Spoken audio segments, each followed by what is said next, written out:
Gradebook tip. If you've noticed that some of the null scores you have, in other words, no score that has been put in because a student didn't approach a certain activity and it doesn't count as a zero, it's not there essentially, it's not being averaged in at all, then what you might need to do is go back through and add zeros. The fact is you can do that by assignment. I'll show you how to do that real quick.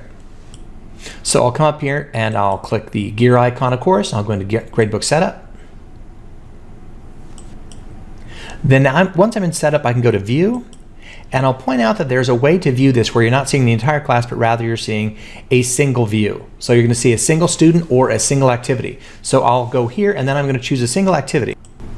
I go to Quiz 2, and then I scroll down, and I see that, oh my gosh, I've got a couple of students here who didn't even get a score. They didn't participate in that for some reason. However, I want that as a zero, not as a null score. So I'm going to hit Perform Bulk Import here.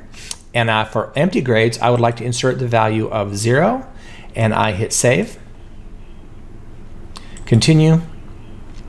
And I can do this by activity through my entire gradebook. I can choose one activity after the other and then go through and insert zeros for those null scores. And that's a quick tip.